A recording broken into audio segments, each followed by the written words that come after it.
Баршаңызға сәлем, есімім Ұлпан, арнама қош келіпсіз. Бүгінгі влог форматында сіздерге кішігірім тоқыма жайлы және тігін жайлы ақпарат беріп кетемін. Бірінші кезекте тоқымаға байланысты жаңалықтарды айтып кетейін.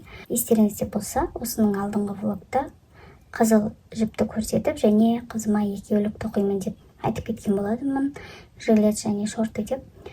Бірақ мен ол жіптен емес, мен осы хлопок жаңа жіптен бастап тоқып кеттім.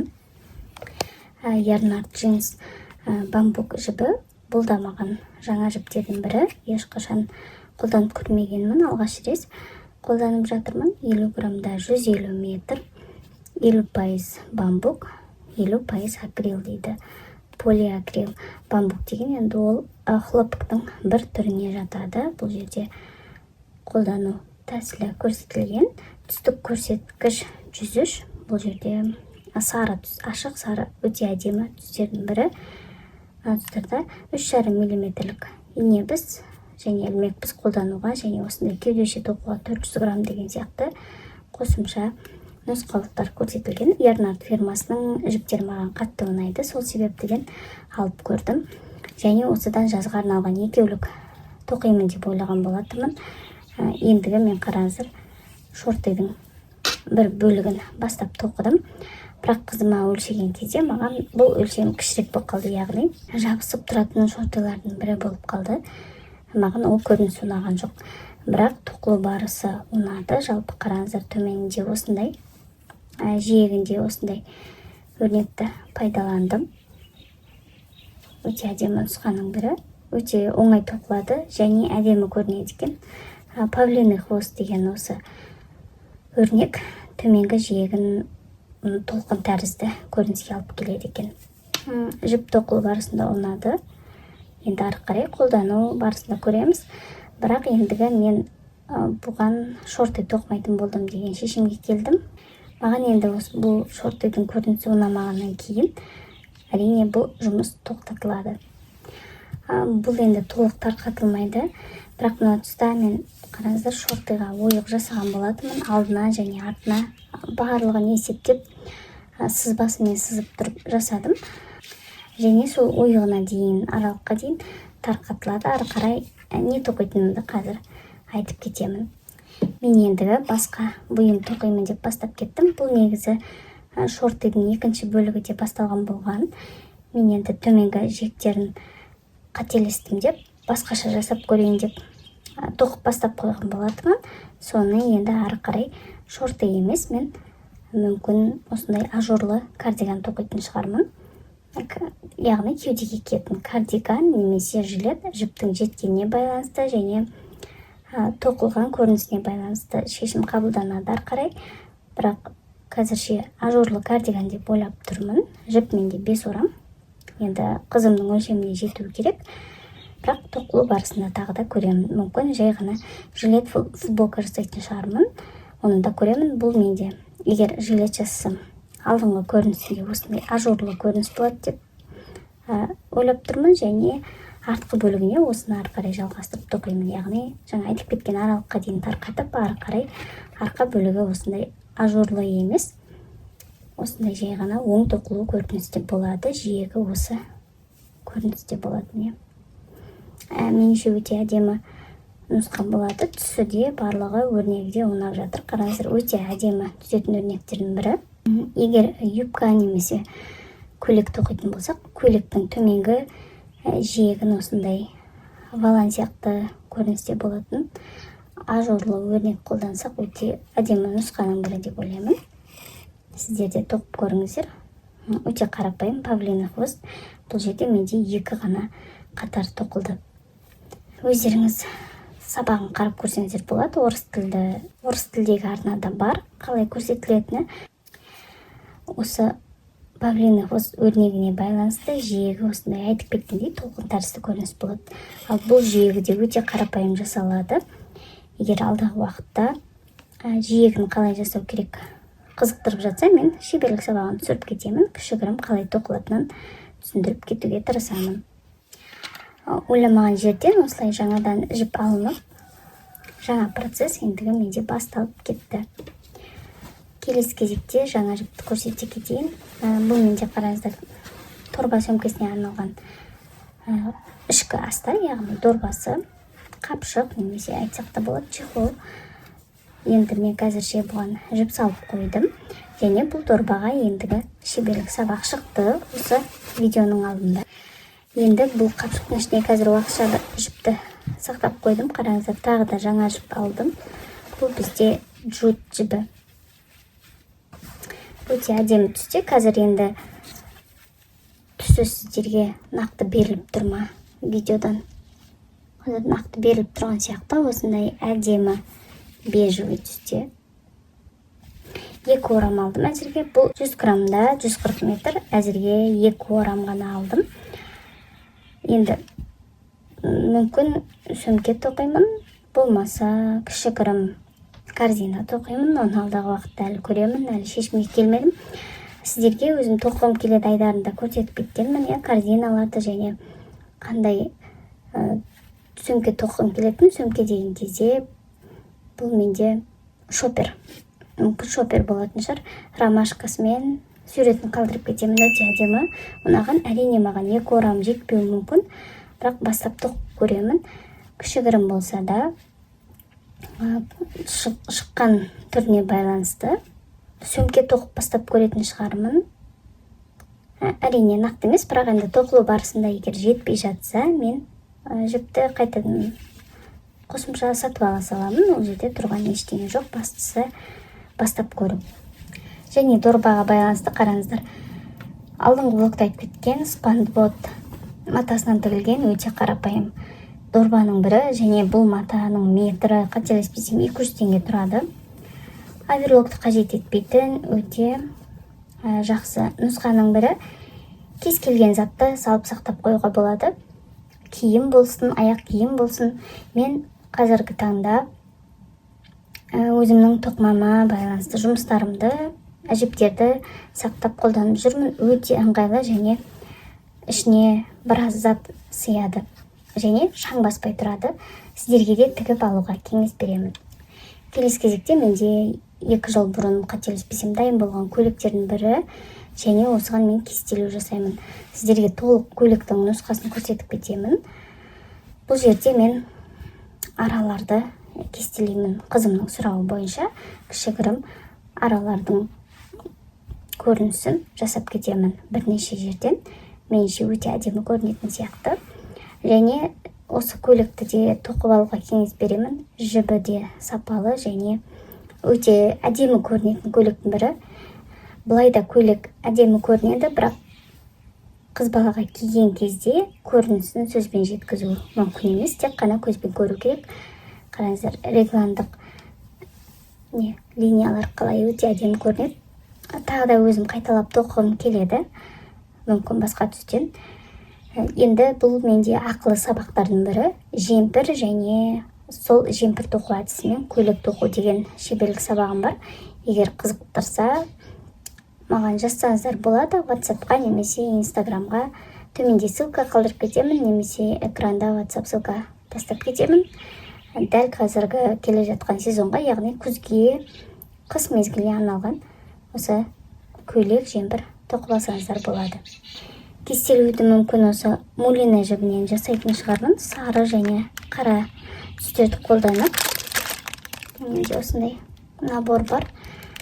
Бірақ білмеймін, мүмкін тоқыма жіптердің ішінен алып, соның көмегімен тоқитын шығармын. Себебі тым қанық сияқты мулина түстерінің, қараңыздар, мулина жібінің түстері тым ашық сияқты маған. Бірақ енді көремін, мүмкін әдемі көрінетін шығар. Алдағы уақытта нәтижесіне қарай жасаймын. Және тоқымаға байланысты кішігірім ұмытып бара жатырмын. Торба сөмкесінде қараңыздар, мен осы ұстатқыштарды, фурнитура, яғни карабиндарды келесі жолмен жаңағы бекіту жасап алдым. Айтып кеткендей 4 ілмектен және 10 қатардан тұратын осы микрофибра жібінен тігіп алдым да, тоқып алдым да. Одан кейін осылай қарапайым иненің көмегімен, яғни тоқымаға арналған инемен қарапайым тігу әдісімен орнатып алдым. Өте маған ұнап тұр көрінісі, және цепқа байланысты сіздерге айтарым, иыққа таққан кезде цеп енді иықты ауыртады. Сол себепті мен осы цептің ортасына осы күлгін түстен, егер жетіп жатса осы негізгі түстен ортасына ғана кішігірім домалақ цепті орап тұратын, яғни цепқа қап жасағым келеді, тек иық тұсына ғана келіп тұратындай. Сіздерге қазір қалай түсіндіремінді білмеймін. Яғни цепті орап тұратындай көріністе болса, турба тәріздес кішігірім тоқып, содан кейін цепті кіргізіп, осы ортасына қарай бекітіп, солай қолдансам деген ой бар. Себебі иықты кәдімгідей цеп ауыртып жібереді. Немесе сіздер егер эко-кожа ремень тауып жатсаңыздар, соны қолдансаңыздар да өте әдемі нұсқаның бірі. Мен әзірге өзіме керекті ремень таппадым. Сол себепті амалдаймын осылай тоқыма жіптің көмегімен. Кішігірім осы дорбаға байланысты ақпаратым аяқталды. Бұл дорба толығымен дайын болған кезде әлі жеке влог түрінде түсіретін боламын. Тоқымаға байланысты кішігірім ақпаратым аяқталды. Енді кезекте тігін айдарына келетін болсақ, қараңыздар, бұл менде барлығы сатин матасы. Әрине Қытай елінің сапасымен жасалынған десем қателеспеймін, себебі қолдану барысында байқадым. Түстері оңады екен. Енді барынша арзан. Бұл менде эко төсеніштер тоқу барысында алғанмын. Және муслин матасы да бар. Жалпы осындай түстер. Бұл менде ендігі өзі үйде тұрған матаның бірі. Құрамын білмедім. Мүмкін хлопок шығар. Балаларға арналған төсек жабдығын тоқым келеді. Ал мына қалған маталардан жастыққа арналған қапшық бар, наволочка жасап тастағым келеді. Құры қалдырмай барлығын жаңағы пайдасына жарату керек. Әр заттың өзінің ақысы бар. Осы маталардың ақысын беруге де кезегі келді деп ойлаймын. Кезекте өте әдемі түстегі бұл да сатин матасы, барлығыңызға белгілі деп ойлаймын. Төсек жабдықтарының премиум классында жүретін төсек жабдықтарының бірі. Бұл менде енді қателеспесем 11 метр. Бұл бірақ менде кішігірім 1 метрлік жаңағы жыртыс деп айтамын. Қалған 10 метрі менде үлкен болып оралып тұр. Және сол менің үлкен қателігім бірі болды. Егер сіздерде төсек жабдықтарын тіккілеріңіз келсе, онда бірден көрпе қаптайтын және астына төсейтін простынь және жастықтың жабдығын мейлінше өздеріңіз өлшеп алып, сол бойынша қидырып алғандарыңыз жақсы. Бұл сатин матасы, яғни 100% хлопок болғаннан кейін, жуғаннан кейін отыруға бейім. Сол себепті де мен егер отырып қалса қалай жасаймын деп 10 метрді ала салғанмын, қидырмай. Бірақ маған жуу барысында және оны кептіру барысында да, яғни жаю кезінде де өте үлкен қиындық туындады. Машинканың ішіне жаңағы сумен бірге ауыр болып кетеді және оны үтіктеу кезінде де өте қиын. Сол себепті де мысалы 2 метрлік ұзындық қажет болса, 2/10 деген сияқты қидырып алсаңыздар, жуған кезде кішкене отырса да тігістеріне жаңағы запас қалады. Сіздерге менің кішігірім кеңесім болсын. Яғни көрпенікін жеке, простынянікін жеке және жастық қабын жеке-жеке өлшеммен қидырып аласыздар. Яғни тігісіне және жуғаннан кейін отыратын жаңағы 5 сантиметрлік артықпен алсаңыздар, яғни жаңа айтып кеткендей 2 метр болса 2/10 деп қидырып алып, содан кейін жуып қолдануға өте ыңғайлы тігу барысында да. Және 10 метрді мен енді қалай түзу қиямын, өлшеп мысалы. Сол жағына да кішкене уайым бар. Енді оны тігу барысында көремін және нәтижесімен әрине бөлсемін. Маған түсі өте әдемі ұнайды. Бұл менде екінші матаның бірі, яғни бұны да қателеспесем 1 жыл бұрын алдым, болмаса 2 жыл бұрын алған шығармын. Осы түс және сұр түсте алғанмын. Сұр түсіне ендігі мен тігіп тастадым. Ол жерде әрине қателіктер болды. Өте үлкен қателік жібердім. Ендігі осыны еш қателіксіз тігіп көруге тырысамын. Және келесіде егер төсек жабдығын тігуге маталатын болсам, жаңағы сіздерге айтып кеткен кеңесімді өзімде қолданамын.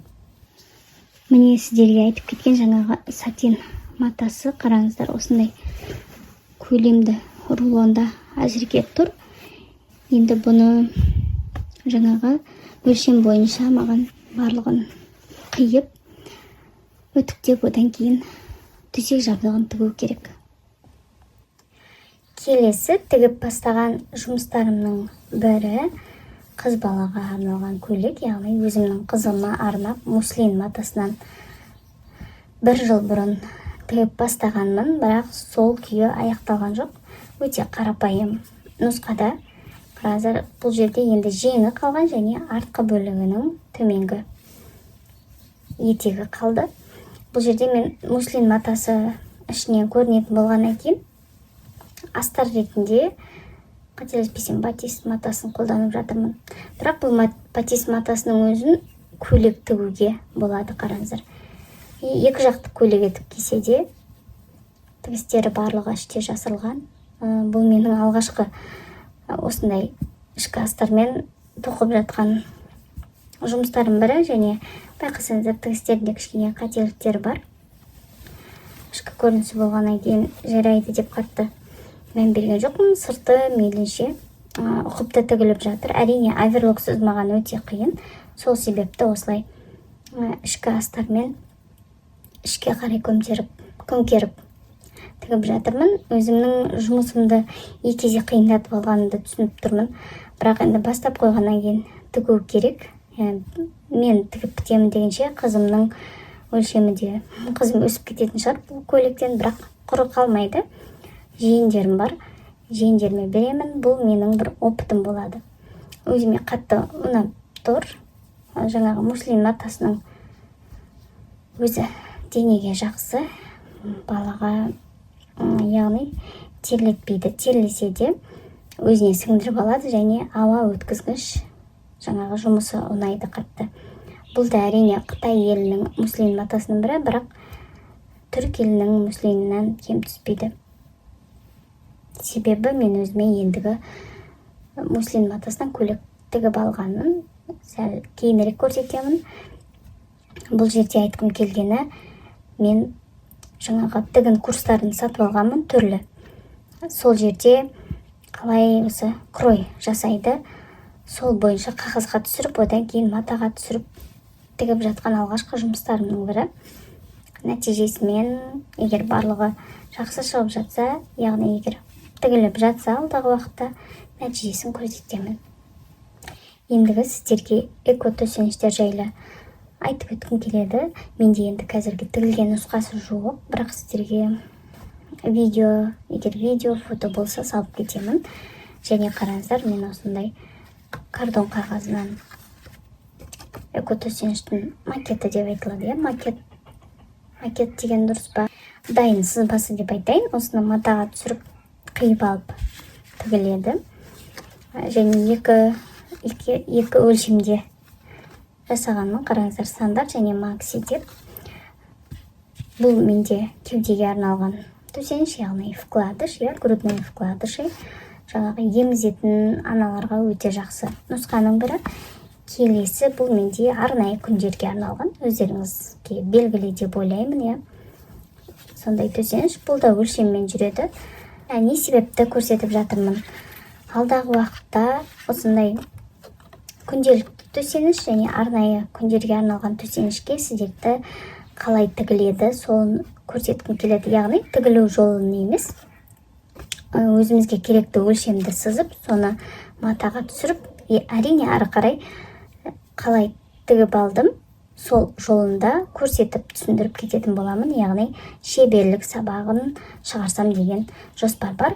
Өте актуалды тақырыптың бірі деп ойлаймын, себебі бұл біздің ел денсаулығы, ең керекті жаңағы денсаулыққа зияны жоқ, табиғи матадан тігілген төсеніштер әрдайым актуалды деп ойлаймын. Тек қана төсеніш емес, жаңағы денсаулыққа пайдасы бар өнімдері әрдайым актуалды деп ойлаймын.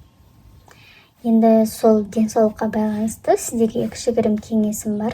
Алдыңғы влогта айтып кеткендей, торба сөмкесінен кейін мен біраз уақыт үзіліс алып кеткенмін, тоқымай кеттім. Бір ай немесе 1,5 ай көлемінде болып қалды. Оның белгілі себебі бар, сол денсаулығыма байланысты. Енді осы денсаулық тақырыбынан алыстамай сіздерге берер кеңесім бар, яғни адам өзінің құқығын білу керек деп бастасам. Себебі менің жағдайымда бұл жедел шұғыл көмек көрсету мәселесі болды. Әрине нақты диагнозымды айта алмаймын, бірақ өте шұғыл түрде көрсетілетін көмек талап етті. Мен сол себепті өзім қала сыртында тұратын болғаннан кейін, өзімнің белгіленген аурухана менен алыс болғаннан кейін, өзіме жақын қалалық көп салалы клиникалық ауруханаға өзім бардым. Яғни жедел жәрдемсіз самообращение жасап бардым.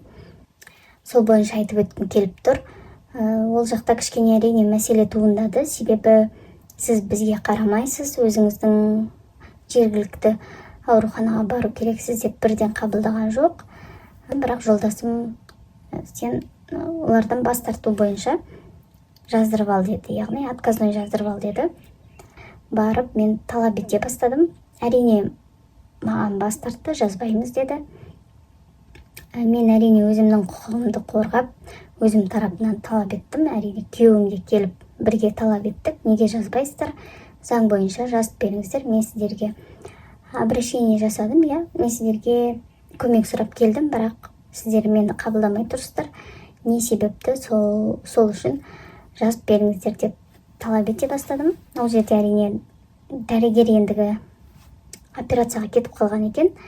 Менің алдымдағы сондай жағдаймен келген жандар көп екен. Соларды түсініңіз деп маған, былайша айтқанда, на жалость давить ете бастады. Бірақ ол жерде дәрігерлер және жаңағы жауап беретін адам болған жоқ, тек регистратурадағы медсестра қыздар болды. Өзім енді медицина қызметкері болғаннан кейін, енді регламент бойынша талап ете бастадым.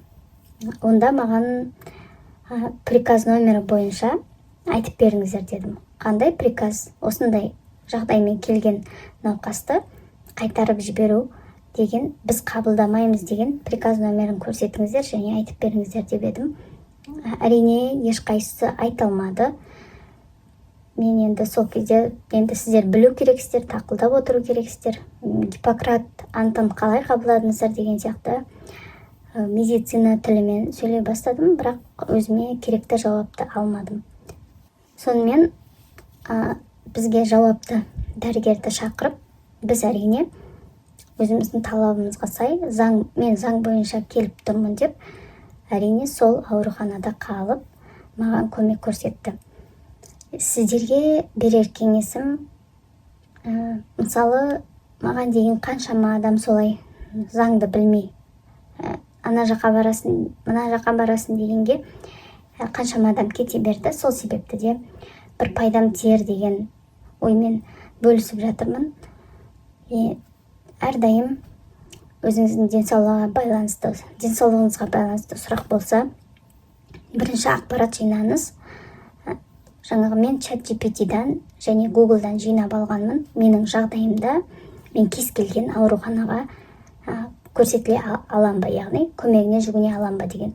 Сол кезде мен өзіме керекті жауапты алдым, яғни өзіме жақын жердегі кез келген ауруханаға барсам, мені қабылдауға міндетті деген заңды көріп алдым. Қай бапта және Қазақстанның кодексіне тіркелген бойынша соның барлығын анықтап алғаннан кейін, әрине мен өзім талап ете бастадым. Сол себепті сіздерге айтарым, өздеріңіздің құқықтарыңызды қорғай біліңіздер, заңды біле жүріңіздер. Қазір әр адам өзін қорғап, өз-өзінің құқығын білмесе, қазір жаны ашитын адамдарда азайып бара жатыр, өкінішке орай. Сіздерге кеңесім сол, егер сіздің де жағдайыңыз осындай жедел көмек көрсететін болса, онда бірден бас тартып кетіп қалмаңыздар жақын жердегі ауруханаға. Және талап ете біліңіздер, заң бойынша әрине. Тек заң бойынша ғана деп кеңес беремін. сіздерге көмек көрсетуге кез келген мекеме, яғни кез келген аурухана міндетті, егер жағдайыңыз жедел болып жатса. Қандай жедел шұғыл түрде сондай көмек көрсетуге жаңағы талап ете аласыз көмек көрсетуді, соны заң бойынша қарап алып, содан кейін барсаңыздар деген кеңесім. Денсаулықтарыңызды күтіңіздер және өз құқықтарыңызды қорғап және заңды біле жүріңіздер деп айтқым келеді. Бұл бір ғана адамның басына туындайтын мәселе емес, бұл қоғамдық ауқымды тақырып деп ойлаймын, және балаларымыздың болашағы үшін қазірден құқықты қорғап және заң бойынша талап ете білуді үйреткеніміз жөн деп ойлаймын. Осымен бергім келген ақпаратым аяқталды. Арнам пайдалы болса, тіркеліп, колокольчик белгісін басып қоюды ұмытпаңыздар. Және өзіңіз тоқымаға қызығатын досыңызбен бөлісіп қойсаңыз, контентімнің дамуына үлесіңізді қосасыз. Келесі сабақтарда кездескенше сау болыңыз. Назарыңызға рахмет. Сіздермен болған мен Ұлпан.